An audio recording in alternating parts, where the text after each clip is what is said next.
قل متاع الدنيا قليل قل متاع الدنيا قليل والآخرة خير لمن اتقى ولا تظلمون فتيلا. بسم الله الرحمن الرحيم. الحمد لله رب العالمين والعاقبة للمتقين ولا عدوان إلا على الظالمين والصلاة والسلام على من لا نبي بعده سيدنا محمد صلوات الله عليه وعلى آله وصحابته والتابعين لهم بإحسان إلى يوم الدين وبعد.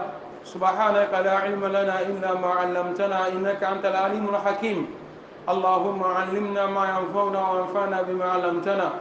اللهم زدنا ولا تنقصنا وانصرنا ولا تنصر علينا بعوزتك يا أرحم الراحمين. اللهم يسر لنا خزائن علمك بعوزتك يا أرحم الراحمين.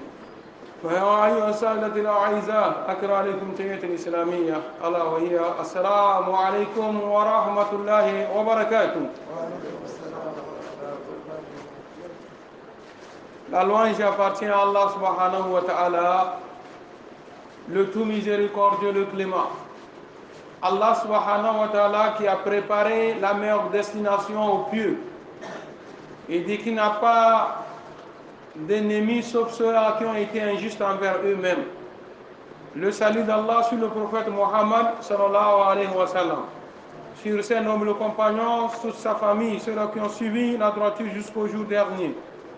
Et après ça, frères en islam, frères en Dieu, je vous adresse la salutation fraternelle, la salutation des gens élus du paradis, qui n'est autre que la paix, la bénédiction et la miséricorde d'Allah subhanahu wa ta'ala soit sur vous. Et après ça, frères en islam, nos prières vont droit à nos parents, nos oustas, nos amis qui nous ont laissés, qui ont quitté ce bas monde pour l'autre monde.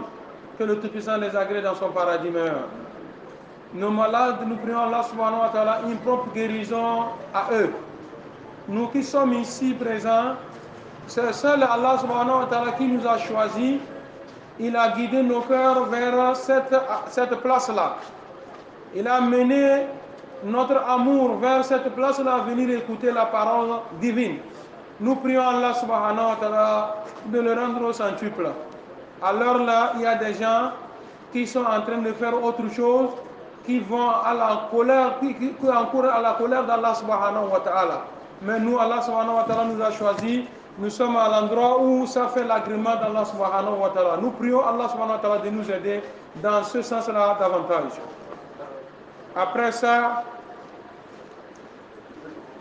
la semaine passée, nous avons parlé le thème sur le statut de la menstruation chez la femme. Et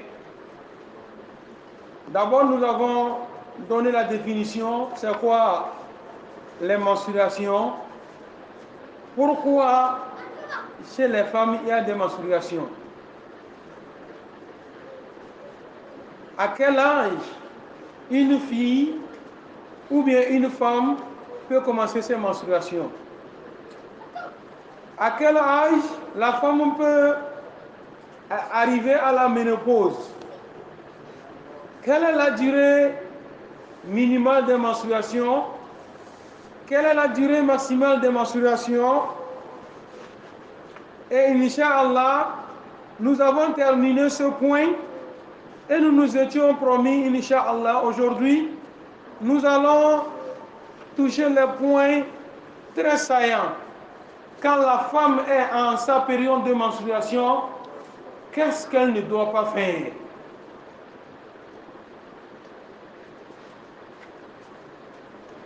Non.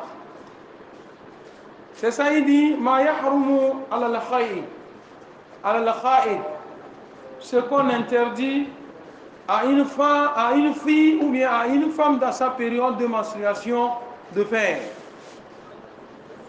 Premièrement, Al-Ijma.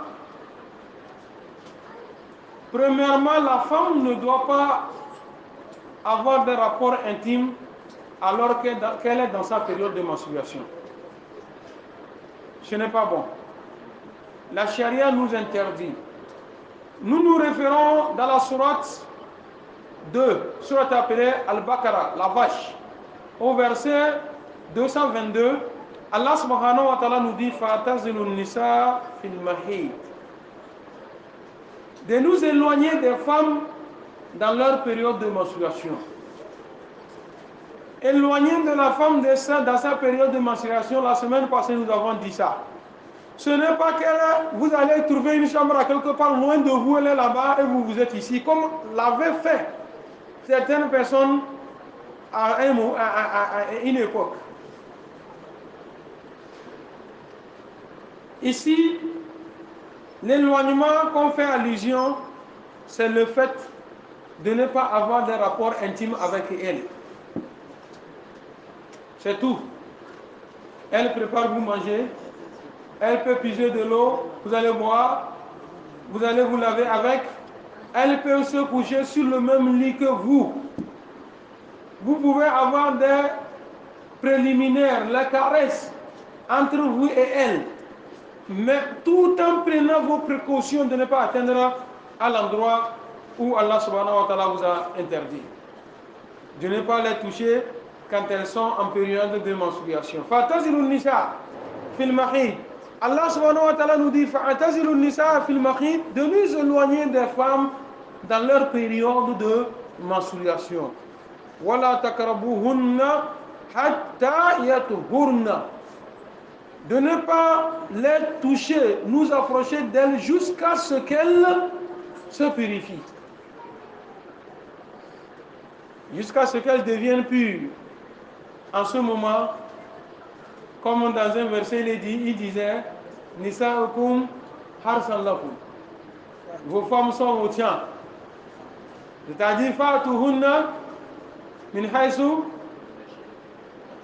fa'tuhunna anna shi'tum. Il dit vous pouvez les approcher comme vous voulez, comme vous voulez, mais tout en respectant aussi des règles. Non. C'est comme ça. Ne vous approchez pas d'elle jusqu'à ce qu'elle devienne pure. C'est à nous les hommes, on parle de cela, et aux femmes aussi. Deuxième point, Allah subhanahu wa ta'ala nous interdit également de nous approcher des femmes et de divorcer nos femmes quand elles sont en leur période de menstruation. At-talaq. La femme qui est dans sa période de menstruation, on ne la répudie pas jusqu'à ce qu'elle devienne pure.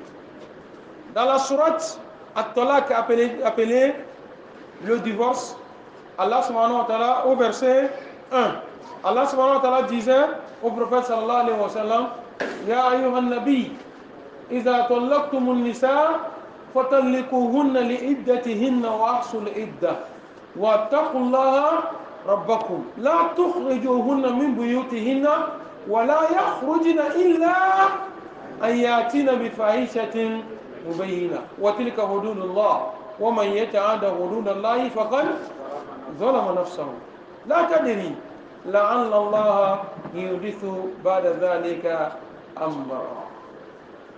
Dieu parlait au prophète. Quand il parle au prophète, il nous parle que lorsque vous voulez répudier vos femmes, elles doivent rester dans leur période de visiter, c'est-à-dire elles doivent passer les 4 menstruations avec elles, les 3 menstruations avec vous.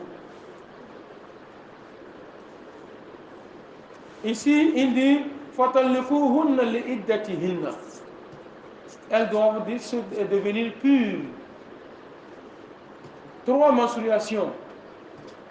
S'il a répudié, supposons à partir d'aujourd'hui, tu n'es plus ma femme, je t'ai répudié.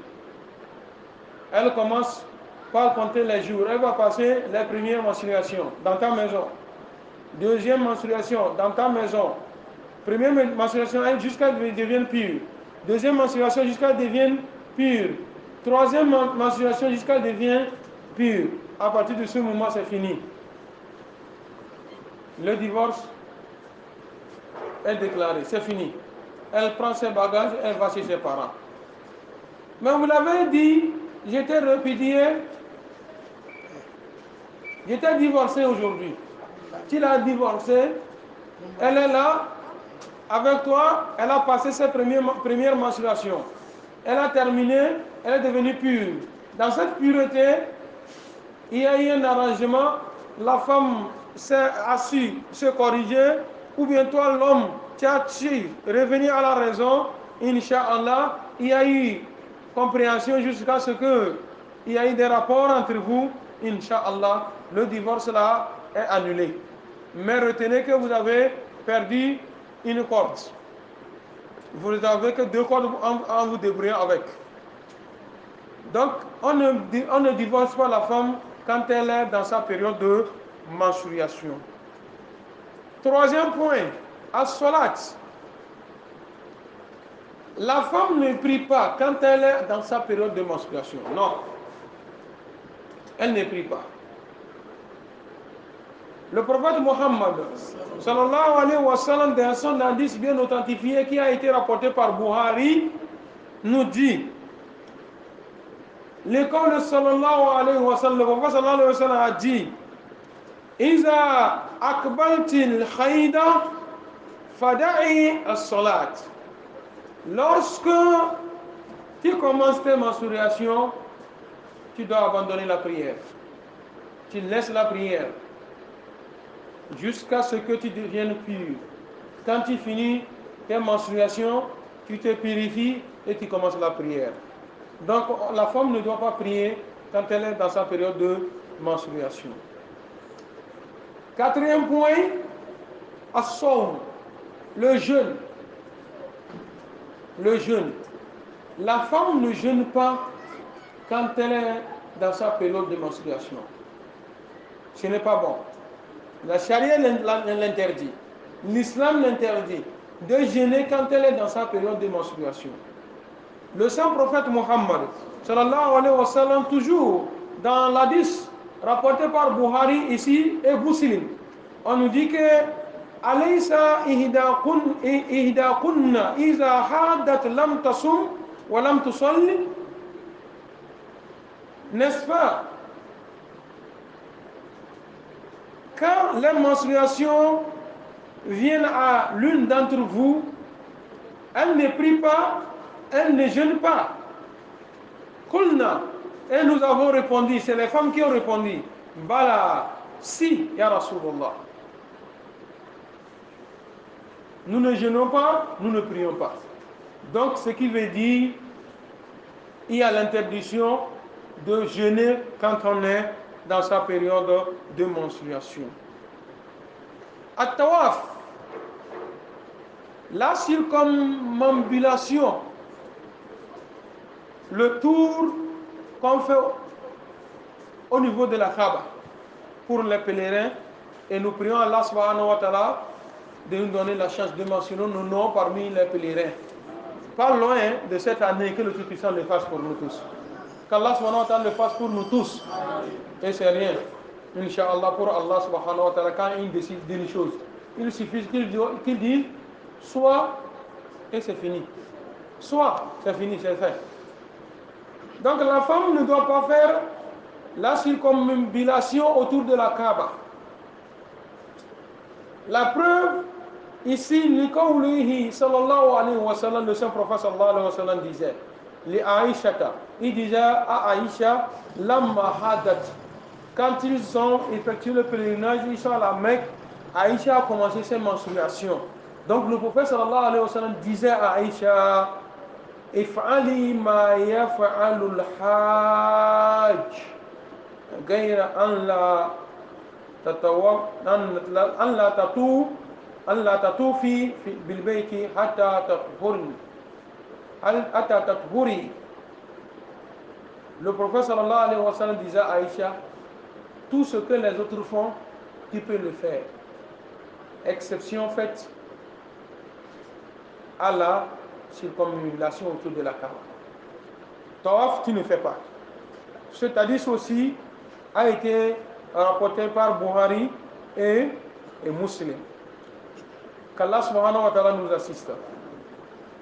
Cinquième point, ou bien sixième point, si je n'abuse pas. Sixième point, il dit Masul Mushaf, toucher le Coran. On interdit à une femme dans sa période de menstruation de toucher le Coran. Elle n'a pas droit à toucher le Coran. Nous avons pris ça où?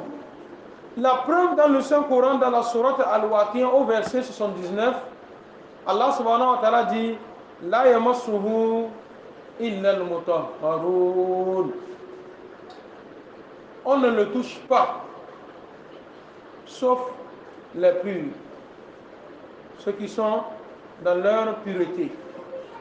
Et la pureté ici, beaucoup de savants sont allés jusqu'à même l'homme qui est impur, l'impureté majeure, c'est-à-dire le janaba, il n'a pas droit à toucher le Coran.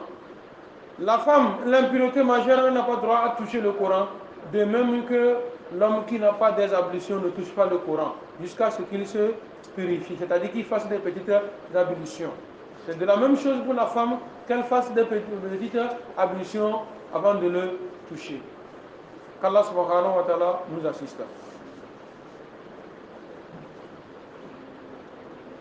Le dernier point, al-lubuth fil masjid. Les travaux concernant les mosquées, tels balayer la mosquée, nettoyer la mosquée, nettoyer les vitres de la mosquée, etc., etc. Elle est acceptée pour ça, quand elle est dans cette période de menstruation. Elle ne doit pas le faire. Le prophète Mohammed, sallallahu alayhi wa sallam, dans son hadith rapporté par Abu Daoud, wa sahahu ibn Khuzayma, nam wa da'afahu jama'. C'est un hadith qui Abu Daoud a rapporté et Ibn Khuzayma a donné la pureté de cet hadith, hadith sahih. C'est un hadith qui est bon. Wa da'afahu al-jama'.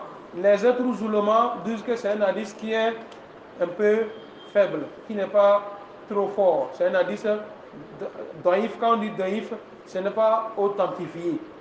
Ce n'est pas authentifié. Donc cet hadith-là, il dit que la uhillu al-masjida li junubi wa la kha'ib.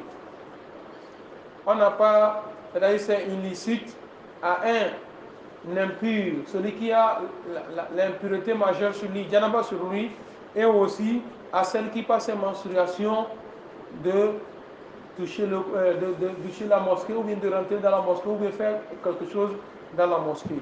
Qu'Allah subhanahu wa ta'ala nous assiste et qui nous guide sur le droit chemin. Seul Allah subhanahu wa ta'ala détient la connaissance de toutes choses.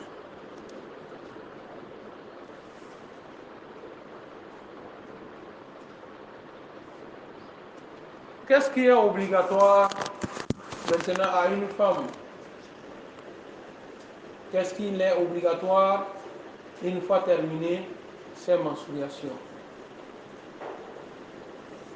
Ida hadat al-mar'a, quand la femme commence ses menstruations, kana dhalika alamatu ala bulugh, que quand la fille commence ses menstruations, c'est le signe de la puberté.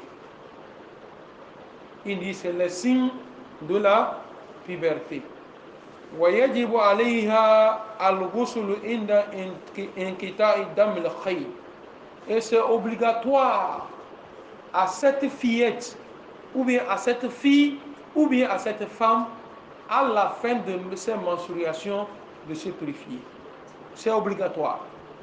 La dernière fois, nous avons dit l'âge minimal de menstruation commence à partir de 9 ans. Donc la petite fillette que vous avez avec vous, votre fille, ou bien c'est une fille adoptive, ou bien c'est une bonne auprès de vous, vous devez prêter l'attention sur elle. À 9 ans, si elle commence ses menstruations, on ne dit pas que parce qu'elle est petite, elle est enfant, donc on la laisse comme ça. Non, on la suit de près. Quand elle finit ses menstruations, l'enseignant commence à se purifier, elle se purifie. Comme on nous enseigne. Nous avons pris cela où dans l'hadith du prophète Mohammed sallallahu alayhi wa sallam, l'hadith rapporté par Bukhari et Muslim, qui nous dit Da'i salata qadra al-ayyam allati kunti takhidina fiha summa igtasili wa salli. D'arrêter la prière, de ne pas prier les jours où tu es en train de faire tes menstruations, de passer les règles. On ne prie pas jusqu'à ce que tu termines. Quand tu finis maintenant tes menstruations, purifie-toi et commence la prière. Purifie-toi et commence la prière. Maintenant, nous sommes arrivés au point nécessaire, saillant, plus nécessaire de dire. Comment reconnaît-on la fin des menstruations chez la femme?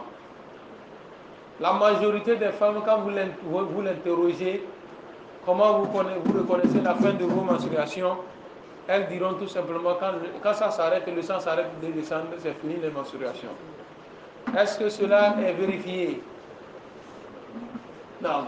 C'est ça? C'est par ça qu'on connaît la fin des menstruations, la cessation des menstruations? Non. Revenons ici. Il dit que إذا انقطع الدم عن الحيض أو عن الحائض, quand la femme, c'est-à-dire le sang des menstruations s'arrête, on recommande à la femme de chercher le coton. Et le coton ici, vous pouvez trouver un torchon blanc, un pagne blanc, quelque chose de blanc qui est du coton, elle introduit dans le bas là-bas. Quand elle sort ce qu'elle a mis dans le banc, la tatagayyar faqad taharat. Et ce qu'elle a mis blanc là, elle a fait sortir, ça n'a pas changé de couleur, ça veut dire qu'elle est pure. Ce qui revient à dire, je vais expliquer ce point-là pour nous donner encore l'avantage dans la compréhension. Il dit, la femme, chez beaucoup de femmes, vous remarquez, les femmes connaissent, nous sommes hommes, ce n'est pas trop que nous connaissons sur ça, mais nous ne faisons que dire ce qui a été écrit. Et ce n'est pas écrit par hasard, c'est des efforts fournis par nos prédécesseurs qui ont cherché et écrit. La femme commence ses menstruations, le sang, la couleur rouge tendant vers le noir. Couleur rouge tendant vers le noir. La femme distingue les sangs des menstruations et de la météorragie par 1. La couleur du sang. 2. L'odeur. L'odeur du sang des menstruations est nauséabonde. Ça sent mauvais. Ça sent mauvais. Ça ne sent pas comme le sang ordinaire que tout le monde connaît. Ça fait deuxième point. Troisième point, il y a aussi le sang des menstruations va comme ça va devenir encore plus épais que le sang ordinaire que tout le monde connaît. Donc ceci-là caractérise le sang des menstrues.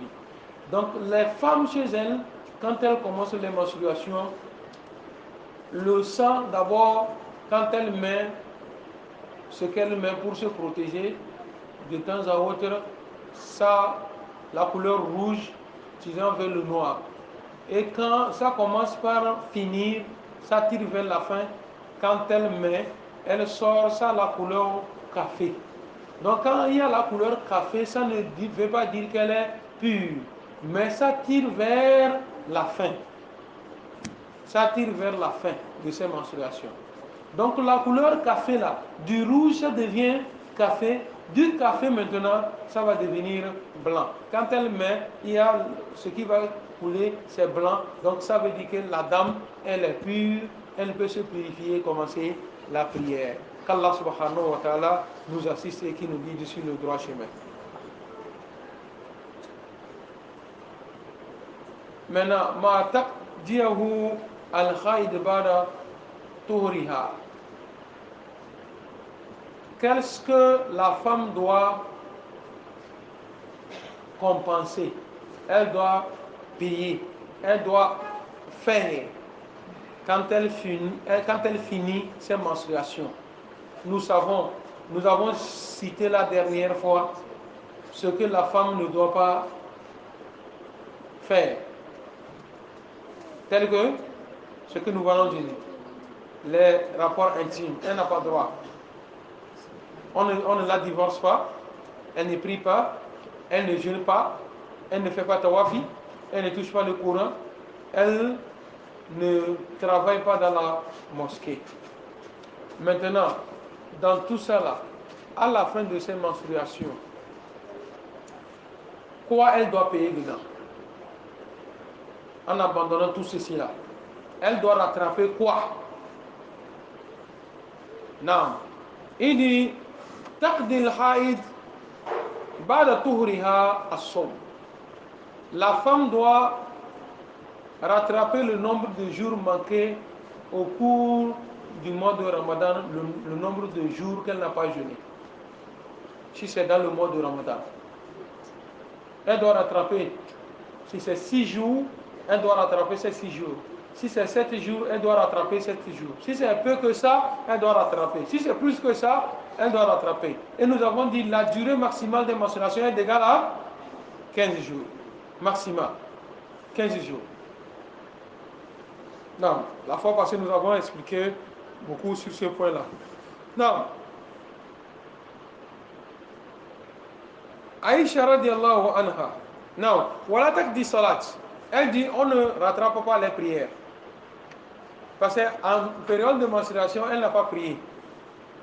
Elle a fini les menstruations. On a dit de payer le jeûne, mais elle ne doit pas rattraper les prières manquées. Pour ça, autre, on l'a pardonné. Quelle femme doit rattraper sa prière? C'est celle qui, il est l'heure de Maghrib, comme nous venons de terminer la prière de Maghrib. Elle a terminé, elle est dans l'état de pureté.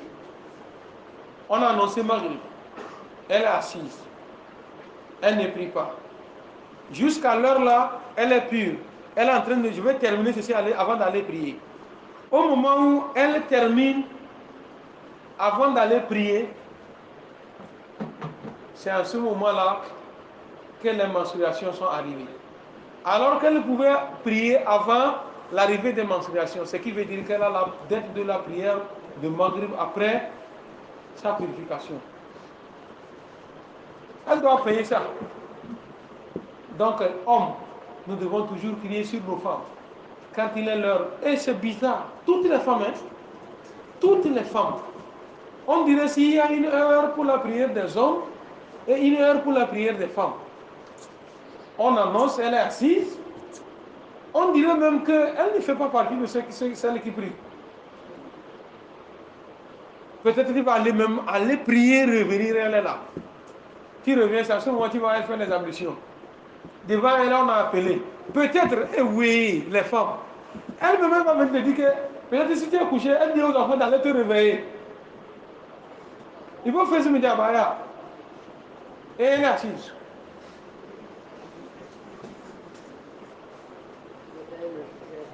Elle ne faisait rien. Tort. Voilà comment Satan s'amuse avec nos femmes. Au moment où on appelle là, c'est en ce moment Satan la rappelle de faire termine ceci là avant d'aller prier, termine ceci là avant d'aller prier. D'autres femmes, c'est la télévision. D'autres femmes, c'est le portable. Il y a là où Allah subhanahu wa ta'ala a gradé les hommes sur les femmes. Il y a où les femmes et les hommes sont de même rang. Man amila salihan min dhakarin aw untha wa huwa mu'min lanuhyiyannahu hayatan tayyiba. Dans une autre version, Il dit quoi? Il dit فاستجاب لهم ربهم أني لا أضيع عملا عامل منكم من ذكر أو أنثى. Allah n'a pas dit que parce qu'elle est femme, voilà. Parce qu'il est homme, voilà. Côté des prières là, nous sommes égaux, c'est les mêmes heures de prière. Donc homme, nous n'allons pas cesser, nous allons toujours crier. Vous remarquez, le plus souvent, quand toi-même, l'homme qui n'est pas à la maison, souvent même les enfants ne prient pas. Elle peut beau parler avec les enfants ne prient pas. Pourquoi? Vous savez pourquoi? Elle dit aux enfants, écoutez, c'est ça, levez-vous pour prier, elle est assise. Elle n'a pas encore prié, elle est assise. Elle dit aux enfants d'aller prier, les enfants aussi sont assis. Je félicite certaines femmes qui font beaucoup d'efforts. Allah. Et l'autre, sa manière de faire, tu ne pries pas, tu ne manges pas. Tu ne pries pas, tu ne manges pas. Et l'enfant maintenant commence par prier. Jusqu'à s'habituer, avant il priait pour le repas. Jusqu'à s'habituer, maintenant il prie pour Allah.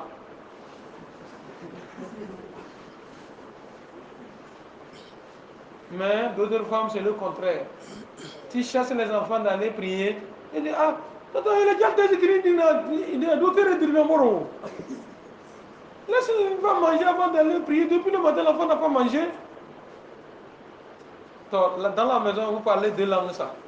Toi, tu es en train de parler une langue, et l'autre parle une autre langue. C'est fini. Ça ne peut pas aller. Cette femme-là, comment elle peut dire aux enfants d'aller prier? Elle va beau crier. Les enfants sont assis. Mais il y a des enfants qui regardent toujours leur maman. Quand la maman prend en même temps bouilloire, qui voit l'enfant aussi se lever, il prend bouilloire. Elle sait qu'il est l'heure pour prier. Que Dieu nous donne de ces femmes-là. Oui? Non.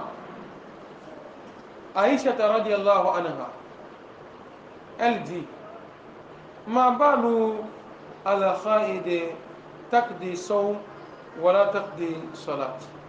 Pourquoi les hommes et les femmes, après leur menstruation, rattrapent les jours manqués de jeûne, mais elles ne rattrapent pas les prières manquées? Faqalat. On l'a posé cette question, elle a répondu, Kana yusibuna dhalika ma'a Rasulillahi sallallahu alayhi wa sallam. C'était comme ça quand nous étions avec le prophète sallallahu alayhi wa sallam, ça nous arrivait. Et le prophète sallallahu alayhi wa sallam nous ordonnait de rattraper les jours manqués lors de menstruation dans le mois de Ramadan. Et on ne nous ordonnait pas de rattraper les prières manquées dans notre période de menstruation. C'est-à-dire, ça a été rapporté par Bukhari et un Muslim. Bon, nous tous, nous allons noter ça là quelque part et nous allons donner ça à nos femmes, nos filles, nos sœurs. وإذا طهرت الحائض قبل غروب الشمس لزومها أن تصلي الظهر والعصر من هذا اليوم. La femme qui a terminé ses menstruations avant le coucher du soleil, c'est obligatoire pour elle de rattraper la prière de Zour et de Maghrib de ce jour-là. Et Asr de ce jour-là. Zour et Asr de ce jour-là. Nos femmes, nos filles. Ça veut dire quoi? La fille, à 13 heures, est toujours dans sa période. À 15 heures, elle était toujours dans sa période. À 16 heures, ou bien à 17 heures, elle rentre, elle remarque la cessation des menstruations. C'est fini. Le soleil n'est pas encore couché. L'islam leur donne d'aller se purifier et de rattraper la prière de Zuhur et la prière de Asr de ce jour-là. Nous avons bien compris. C'est bien. Nos femmes là, eux, nos sœurs, elles disent que bon, comme il est déjà presque Maghrib là, donc je laisse quand je vais prier Maghrib, je vais me purifier en même temps et faire Maghrib et Isha. Est-ce que c'est vrai? Non. Si celle qui a fait l'effort pour dire que je vais faire la prière de Maghrib et Isha, elle a encore mieux fait. Il y a d'autres femmes, parmi nos femmes et nos filles, elles disent que bon, je laisse en même temps écouler la journée d'aujourd'hui et demain je commence en même temps avec la prière de Souri. On dirait si c'est le commerce qu'elle est en train de faire. Et oui. Aïwa. Est-ce que tu sais que ça va revenir ou pas? Donc ce qui veut dire qu'elle ne sait rien de ce qu'elle fait. Elle n'est pas consciente. Elle n'est pas consciente. Donc, nous allons encore une fois éclairer ceci là à nos femmes et à nos filles. ومتى طهرت قبل طلوع الفجر لزومها أن تصلي المغرب والعشاء من هذا اليوم. Et dit que la femme qui a terminé sa menstruation, peut-être Maghrib, elle est toujours dans sa menstruation, Isha, elle est dans sa menstruation, mais écoutez bien, il dit que la femme qui se purifie avant Al-Fajri, avant As-Salatu Khair Min An-Nawm, ça. Parce que c'est quand Fajr quitte là, on annonce As-Salatu Khair Min An-Nawm. Si elle a fini avant As-Salatu Khair Min An-Nawm, elle doit se purifier. Elle doit se purifier et prier la prière de Maghrib et Isha. Elles font ça? Donc nous les hommes, nous avons à faire. La dernière fois, j'ai dit que nous sommes responsables de ces femmes-là. Donc nous devons faire des efforts. Nous devons parler.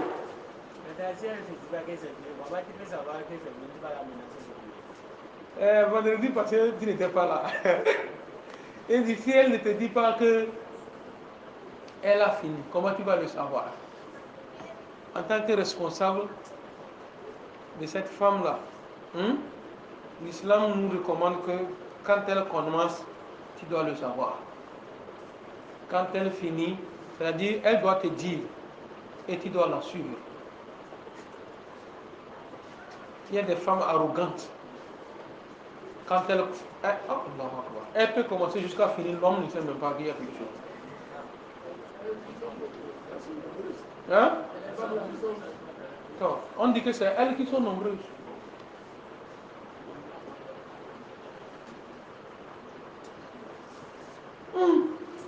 Wallah, Al-Kiyama, si c'est pas Dieu qui va avoir pitié de nous, c'est pas facile, hein? La femme commence ses menstruations jusqu'à la fin. L'homme ne sait rien.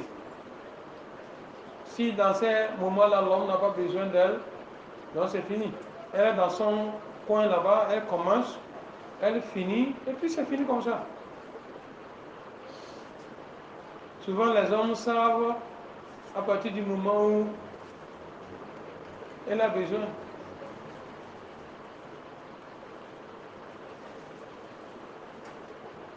Si ce n'est pas le cas, c'est fini. Chacun pour soi, Dieu pour tous, c'est fini. Non, ça ne doit pas être comme ça. Ça ne doit pas être comme ça. Nous devons connaître avec et nous et nos femmes les moments de ces menstruations. À chaque mois, quelles sont les dates qu'elles commencent? Quels sont les moments qu'elles finissent ces menstruations? Combien de jours elles passent ces menstruations? C'est logique. C'est logique. On doit le connaître. Il ne faut pas dire que non, hey, est-ce que c'est mon affaire? Ce n'est pas mon affaire. Non, ce n'est pas bien. Ce n'est pas bien. Oh, je voulais qu'on va arriver à un point là, mais est-ce que c'est sûr qu'on va arriver là-bas compte tenu de l'heure? Donc ça, c'est logique. Pour nos filles qui ont l'âge de menstruation, nous devons aussi connaître combien de jours elles passent ces menstruations, à quelle période du mois elles commencent, comment elle se prend en charge quand ça arrive, tout ceci là, c'est obligatoire. Donc, maintenant, on a terminé ça. C'est un autre sous-chapitre, on va toucher. La métrorragie. La métrorragie. Et les femmes doivent connaître ça. C'est jusqu'à 40 jours.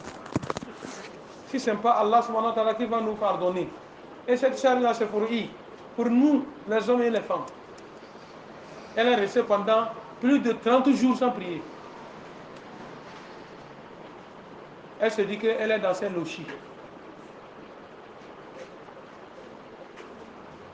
Quand la femme a accouché et qu'elle est lochis ont duré pendant une semaine, après 7 jours, ça s'est arrêté, la femme doit se purifier et aller prier.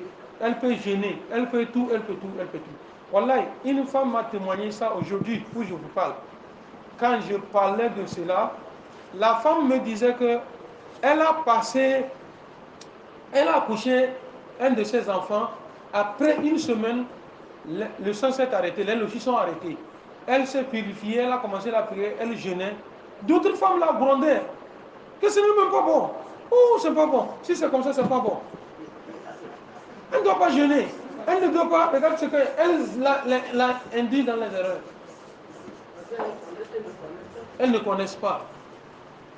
Elles ne connaissent pas. Vous voyez, non? C'est des erreurs qu'il faut éviter. Les femmes nous-mêmes, nos mamans, nos grands-mamans, elles commencent par gronder à nos jeunes femmes. Que ça, c'est quoi ça? Elle a accouché, elle n'a même pas encore fait 40 jours. Et elle commence par rentrer dans la mosquée. Je ne sais pas là où on a dit qu'après l'accouchement, là, dole automatiquement faut rester pendant 40 jours. Pourtant, ce n'est même pas 40 jours, on a dit. On a dit 60 jours. Pour celle que le sang n'est pas encore arrêté, elle peut prolonger jusqu'à 60 jours.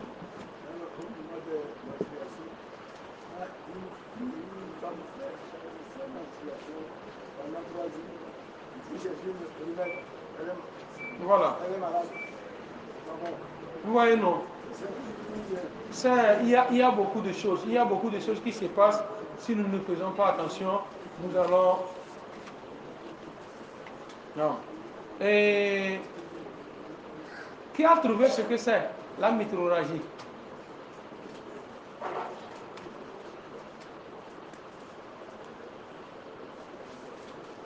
Quelqu'un a un dictionnaire avec lui là-bas, non? Dans le portable. La métrorragie, c'est quoi? Non? Moi, j'ai la définition selon la science islamique. Le blanc, lui, a donné une définition comme quoi? Non. Tapez la métrorragie.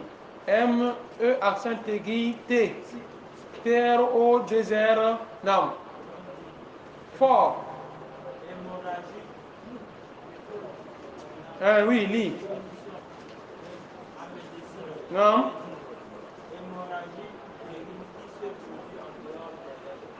Encore une fois.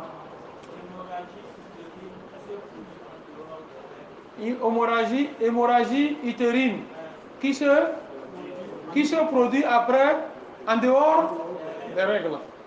Voilà. Monsieur Chef, vous avez trouvé quoi? Masha'Allah.